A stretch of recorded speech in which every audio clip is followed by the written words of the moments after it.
Good morning, everybody. Oh, what a day.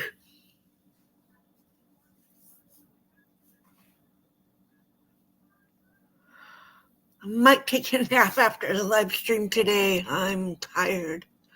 Last week I took a nap every single day last week. I don't know, just weird. All of a sudden I'm sleepy. Oh.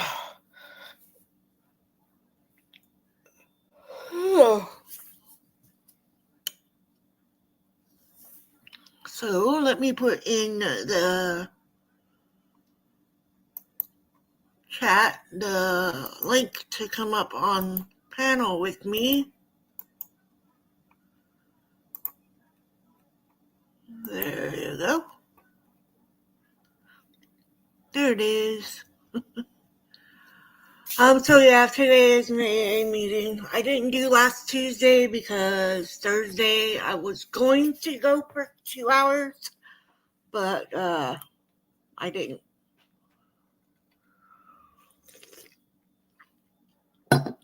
So, anyways, Happy New Year. I hope y'all are great. I'm doing so work is kicking my behind, making me sleepy. Anyway, please do not judge anyone in the comments or in the chats. This is a meeting for alcoholics, recovering alcoholics, addicts, anyone that thinks that it is worth listening to. That's why I do these. It's a gift I was given, so I give it back for free. And I just hope that everybody is kind to each other in the comments and the chats. And just be judgment-free in this hour-long meeting, okay? Thank you. So, I'm Sandra, and I'm an alcoholic. God, grant me the serenity to accept the things I cannot change, the courage to change the things I can, and the wisdom to know the truth. Now, I always put in the description what I'm reading, the book, the story, the page, all of that is in there. I get the steps and traditions out of the Steps and Traditions book, and so we are reading Jim's story today. I don't know if we're going to get through it all, but maybe. It is on page 232 of the 4th edition. If you have a different edition, it will probably be on a different page. So, okay, 1. We admitted we were powerless over alcohol and our lives had become unmanageable. 2. Came to believe that a power greater than ourselves could restore us to sanity. 3. Made a decision to turn our will and our lives over to the care of God as we understood Him. 4. Made a searching and fearless moral inventory of ourselves. 5. Admitted to God, to ourselves, and to another human being the exact nature of our wrongs. 6. We're entirely ready to have God remove all these defective characters. 7. Humbly asked Him to remove our shortcomings. 8. Made a list of all persons we had harmed and made amends to them all. 9. Make direct amends wherever possible, except when to do so would injure them or others. 10. Continue to take personal inventory and when wrong, promptly admit it. 11. Sought through prayer and meditation to improve our conscious contact with God as we understood Him, praying only for knowledge of His will for us and the power to carry that out. 12. Having had a spiritual awakening as a result of these steps, we tried to carry this message to alcoholics and to practice these principles in all our affairs. Let me turn this off. I don't want to accidentally push a button. Okay, like I said, we're on Jim's story, and it's page 232 in the 4th edition.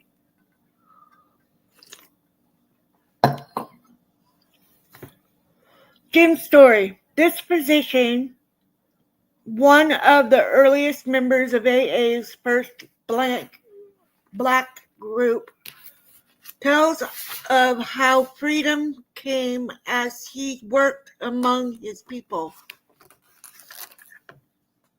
I was born in a little town in Virginia in an average religious home. My father, a Negro, was a country physician. I remember in my early youth, my mother dressed me just as she did my two sisters, and I wore curls until I was 6 years of age. At that time, I started school, and that's how I got rid of the curls. I found that even then I had fears and inhibitions. We lived just a few doors down the First Baptist Church, and when they had funerals, I remember very often asking my mother whether the person was good or bad and whether they were going to heaven or hell. I was about 6 then. Hi, Tony. My mother recently had been my mother had been recently converted and actually had become a religious fanatic. That was her main neurotic manifestation. She was very possessive with us children. Mother drilled into me a very puritanical point of view as the sex relations, as well as to motherhood and womanhood. I'm sure my ideas as to what life should be like were quite different from that of the average person with whom I associated. Later on in life that took its toll. I realize that now. But this time an incident took place in grade school that I have never forgotten because it made me realize that I was actually a physical coward. During recess, we were playing basketball and I accidentally tripped a fellow just a little larger than I was. He took the basketball and smacked me in the face with it. That was enough provocation to fight, but I didn't fight. And I realized after recess why I didn't. It was fear that hurt and disturbed me a great deal. My mother was of the old school and figured that anyone I associated with should be the proper type. Of course, in my day, times had changed. She just hadn't changed with the times. I didn't know whether it was right or wrong, but at least I know that people weren't thinking the same. We weren't even permitted to play cards in our home, but Father could give us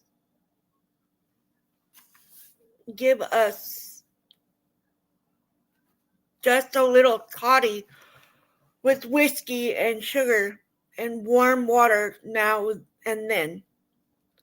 When he when had no whiskey in the house other than my father's private stock, I never saw him drunk in my life.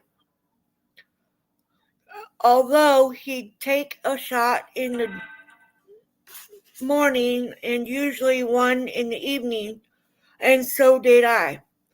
But for the most part, he kept his whiskey in his office. The only time that I ever saw my mother take anything alcoholic was around Christmas time when she would drink some eggnog or light wine. In my first year of high school, my mother suggested that I not join the cadet cadet unit. She got a medical certificate so that I should not have to join it. I don't know whether she was a pacifist or whether she just thought that in the event of another war, it would have some bearing on my joining up. About then, I realized that my point of view on the opposite sex wasn't entirely like that of most of boys I knew. For that reason, I believe I married at a much younger age than I would have had it not been for my home training. My wife and I have been married for some 30 years now.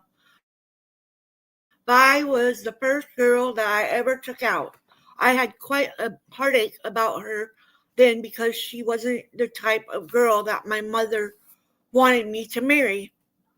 In the first place, she had been married before. I was her second husband. My mother resented it so much that the first Christmas after our marriage, she didn't even invite us to dinner. After our first child came, my parents both became allies. Then, in later days, after I became an alcoholic, they both turned against me.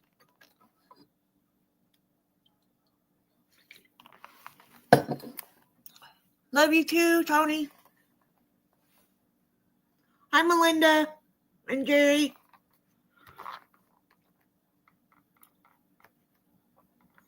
My father had come out of the South and had suffered a great deal down there. He wanted to give me the very best, and he thought that nothing but being a doctor would suffice.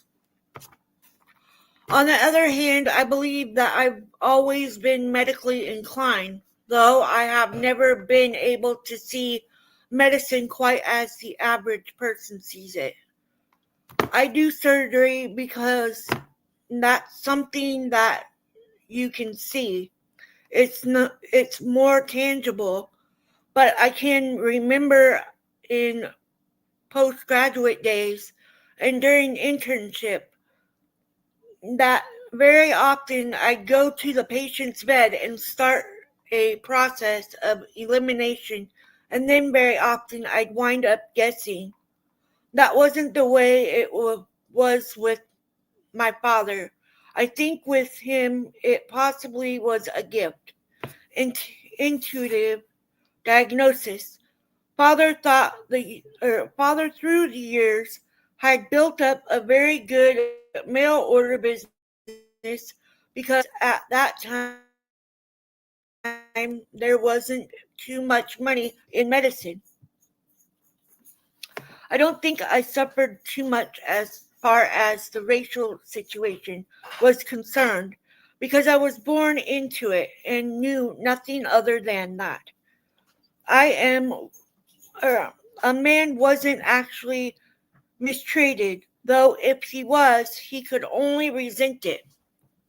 He could do nothing about it. On the other hand, I got quite a different picture farther south. Economic conditions had a great deal to do with it, because I've often heard my father say that his mother would take one of the old-time flour sacks and cut a hole through the bottom and two corners of it, and then you'd have a gown. Of course, when father finally came to Virginia to work his way through school, he resented the Southern cracker, as he often called them, so much that he didn't even go back to his mother's funeral. He said he never wanted to set foot in the Deep South again, and he didn't. I went to elementary and high school in Washington, D.C., and then to Howard University. My internship was in Washington. I never had too much trouble in school. I was able to get my work out. All my troubles arose when I was thrown socially among groups of people. As far as school was concerned, I made fair grades throughout. This was around 1935, and it was about this time that I actually started drinking. During the years 1930 to 1935, due to the Depression and its aftermath, business went from bad to worse. I then had my own medical practice in Washington, but the practice slackened and the mail order business started to fall off. Dad, due to having spent most of his time in a small Virginia town, didn't have any too much money, and the money he had saved and the property he had acquired were in Washington. He was in his late 50s, and all that he had undertaken fell upon my shoulders at his death in 1928. For the first couple of years, it wasn't too bad, because the momentum kept things going. But when things became crucial, everything started going haywire, and I started going haywire with them. At this point, I believe I had only been intoxicated on maybe 3 or 4 occasions, and certainly whiskey was no problem to me. My father had purchased a restaurant which he felt would take up some of my spare time, and that's how I met Vi. She came in for her dinner. I'd known her 5 or 6 months. To get rid of me one evening, she decided to go to the movies. She and another friend, a very good friend of mine who owned a drugstore across the street from us, came by only about 2 hours later and said that he had seen Vi downtown. I said that she told me she was going to the movies, and I became foolishly disturbed about it. And as things snowballed, I decided to go out and get drunk. That's the first time I ever really drunk in my life. The fear of the loss of Vi and the feeling that though she had the right to do as she pleased, she should have told me the truth about it upset me. That was my trouble. I thought that all women should be protected or perfect. Hi, Lily. I don't think I actually started to drink pathologically until approximately 1935. About that time, I had lost particularly all my property except the place we were living in. Things had just gone from bad to worse. It meant that I had to give up a lot of the things that I had been accustomed to, and that wasn't the easiest thing in the world for me. I think that was basically the thing that started me drinking in 1935. I started drinking alone then. I'd go into my home with a bottle and remember clearly how I looked around to see if Vi was watching. Something should have told me then that things were haywire. I can remember her watching. There came a time when she spoke to me about it, and I would say that I have a bad cold or that I wasn't feeling well. That went on for maybe 2 months, and then she got after me again about drinking. At that time, the repeal whiskeys were back, and I'd go to the store and buy my whiskey and take it to my office and put it under my desk, first in one place and then in another, and then soon was an accumulation of empty bottles. My brother-in-law was living with us at that time, and I said to Vi, maybe the bottles are about brothers. I don't know. Ask him about it. I don't know anything about the bottles. I actually wanted to drink besides feeling that I had to have a drink. From that point on, it's just the average drinker story. I got to the place where I'd look forward to weekend drinking and pacify myself by saying that the weekends were mine, that it didn't interfere with my family or my business if I drank on the weekends. But the weekend stretched into Monday, and the time soon came when I drank every day. My practice at that juncture was just barely getting us a living. A peculiar thing happened in 1940. That year, on Friday night, a man whom I had known for years came to my office. My father had treated him many years prior to this. This man's wife had been suffering for a couple of months, and when he came in, he owed me a little bill. I filled a prescription for him the following day. Saturday, he came back and said, Jim, I owe you for that prescription last night. I didn't pay you.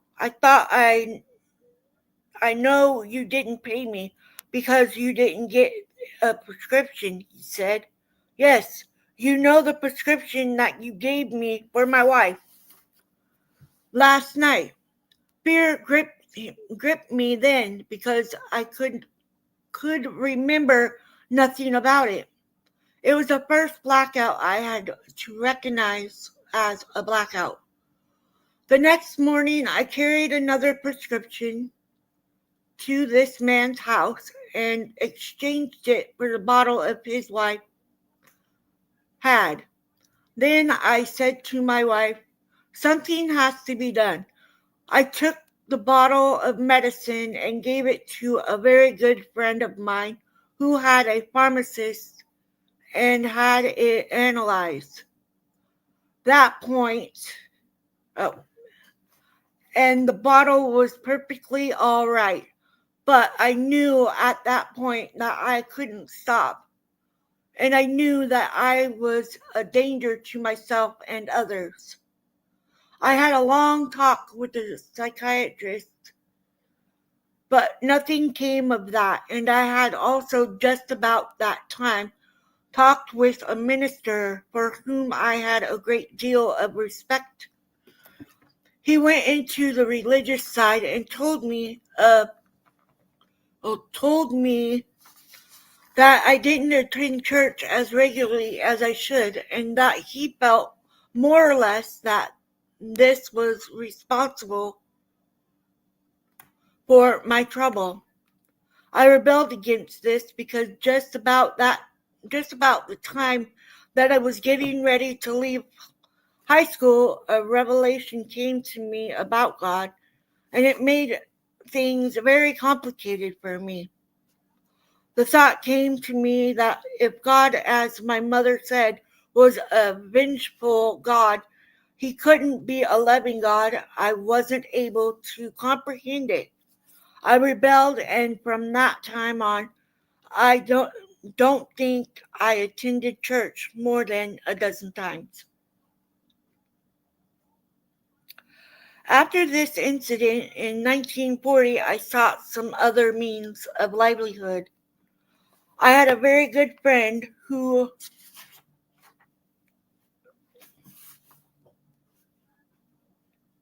lost my spot.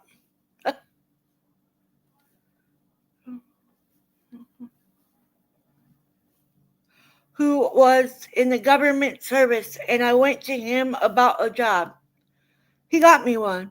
I worked for the government about a year and still maintained my evening office practice.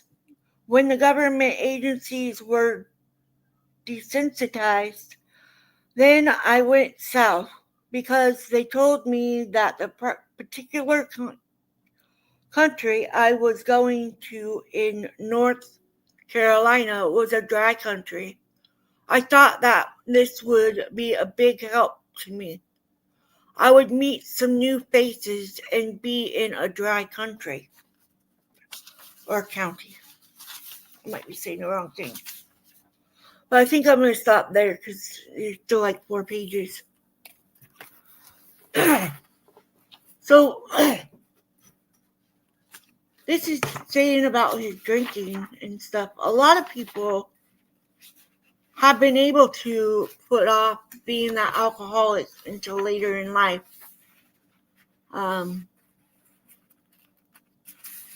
I drank as a teenager.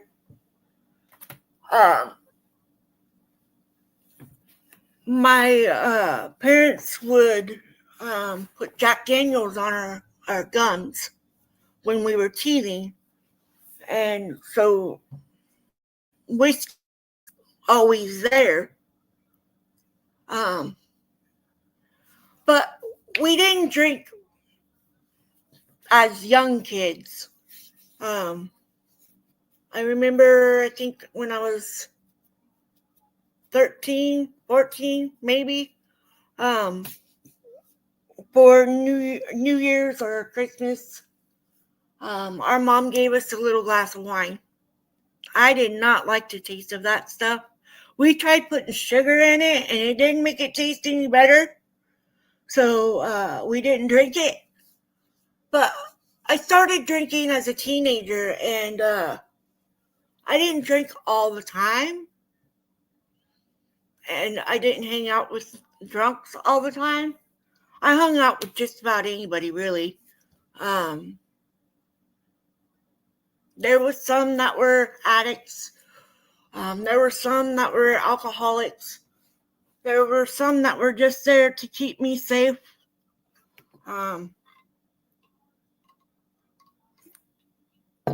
had one boyfriend shield me from all of his bad habits. But as I was watching my addict boyfriend go down that road, I was going down a different road. I would go and get drunk with friends. Not all the time. But my friends were old enough to buy it. And so they became my good friends. But yeah, when I first had a drink, I loved it. It just made me feel completely different. Took me out of that scared bubble that I was always in. Awkward, didn't associate with, I didn't have very many friends. And so when I started drinking, I started being more outgoing, I guess you can say. And then I got pregnant at 17, and I quit drinking. I quit hanging out with people. I was single. First time I'd been single since I turned 15, I think, was when I had my first actual boyfriend. But I remember this guy that was disabled. He walked around with his finger in the air. Tony, I know you know who I'm talking about. But he used to walk around with his finger in the air all the time. That guy was nice.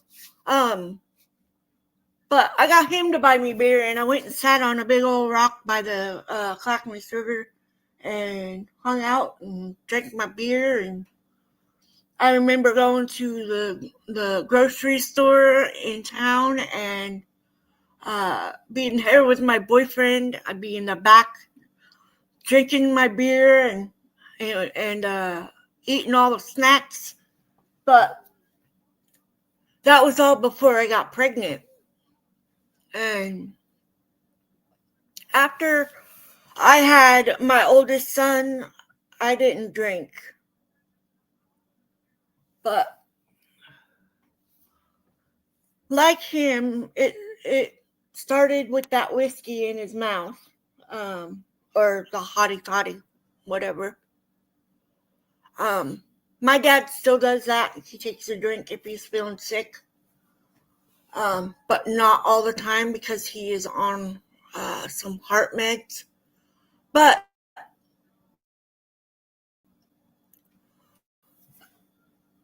being an alcoholic does run in the family, and it is a disease, and it's not an easy one to get a hold of and put a stop to. I know even when I was 21, I would go out and I wouldn't get completely snockered. Not all the time anyways. But I did love how it made me feel. It made me more outgoing and more annoying. I have friends that tell me, you were so annoying. But I don't miss being in the drink. I do not miss those last days when I was hitting my bottom. Because when I hit bottom, I hit it face first. And that was...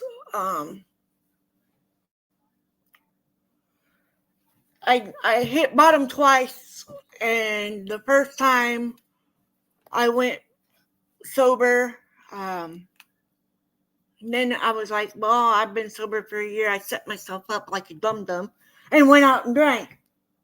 I didn't start all over from where I started from before. No, I started right where I had left off. And I got drunk, and I was drunk for another 2 or 3 years. And then I was off grid for 9 years. I had decided to leave where I have always lived and go somewhere different. I still drank a lot. And, I ticked off my family because I left. And, I think that me leaving for that 6 months was a blessing in disguise. Because when I came back here, I was sober. Had a friend tell me about AA. I started my journey with AA, and I'm still sober now. And it's been 11 years and almost 2 months. And I do not want to ever go back to who I was before. And so what this points out to me is I have a doctor, obviously. When I first met my doctor, he said the Serenity Prayer to me, and I was like, he knows. But the physician, one of the earliest members of AA's First Black, tells of how freedom came as he worked among his people. We don't discriminate against any race, sexual orientation, your preferences, your religion. We don't care. We're AA, and that's all we are, is AA, and that's simply Alcoholics Anonymous. And we're there to help spread the word that you can achieve sobriety if you want it bad enough for yourself. I always say you need to make it for the right reason, and the right reason is to choose sobriety for you. because you can't choose it for somebody else and make it work. People learn that the hard way. But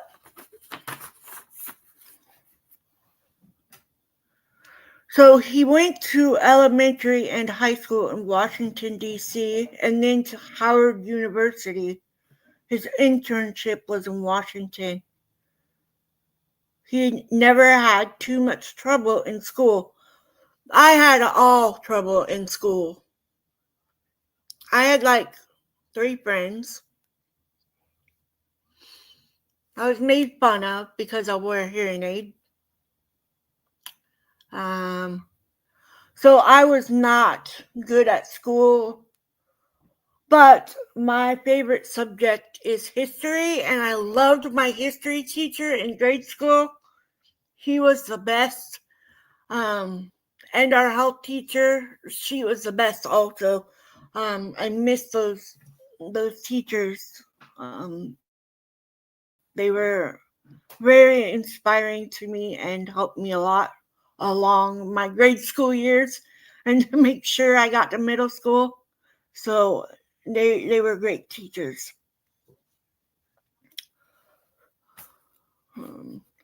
So this was around 1935, and it was about this time that I actually started drinking. During the years 1930 to 1935, due to the Depression and its aftermath, business went from bad to worse. Then I had my medical practice in Washington, but the practice slackened and the mail order business started to fall off. Dad, due to having spent most of his time in a small Virginia town, didn't have any too much money, and the money he'd saved and the property he had acquired were in Washington. So we as alcoholics, we don't own pretty much anything, right? I mean, I don't own nothing other than myself and my things. I don't own a house. I don't own my car. We pay our rent, and we pay the car payment, and we pay the trailer payment, so, but before I got sober, I made sure I had my beer money every day. And if I didn't, I was begging people. Yeah, begging, literally. It's another part of my alcoholism I don't miss. So, get all the stuff off my phone and keep falling down. But being sober is a great way to live, and I had 2 sponsors. One passed away. She was my best friend, always there for me when I needed her. I missed Mama G. Mama J was a special lady. And my sponsor, who I still have, Tommy, you're the best. You've kept me on the sobriety train for 11 years with helping me to adjust to a life without it, and making sure that I know it's better this way, and being a good friend to me and like family to me. And of course, my sister, she keeps me on track too. She's 8 months behind me, but she does really keep me on track.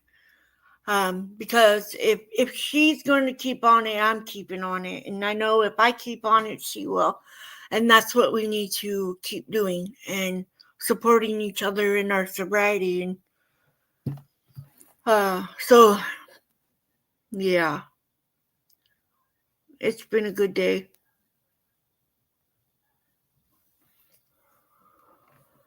I've been working for 5 months now, same place. So It's going good.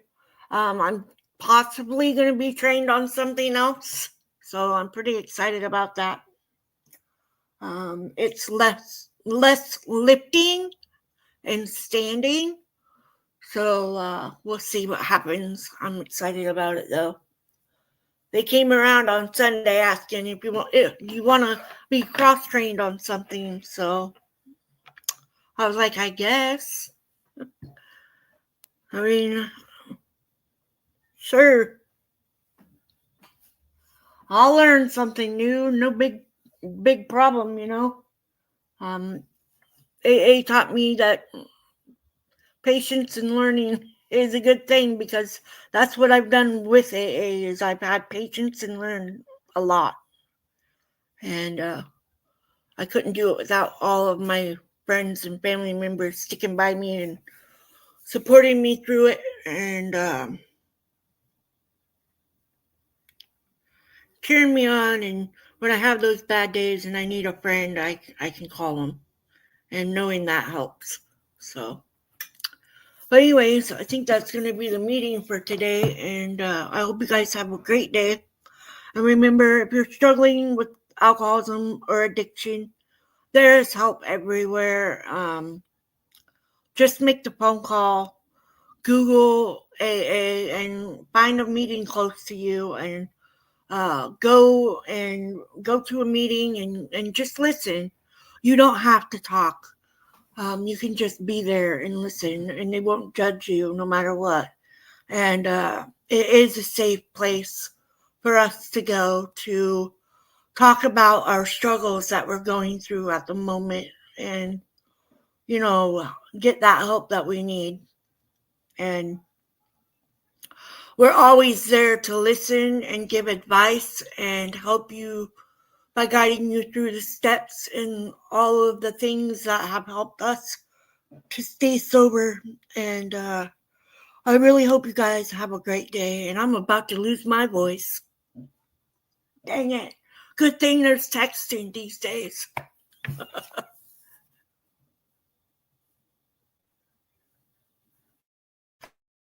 I love you guys. Be safe out there and be kind to each other, and don't judge each other too much by the cover of the book. You never know what somebody's going through. And but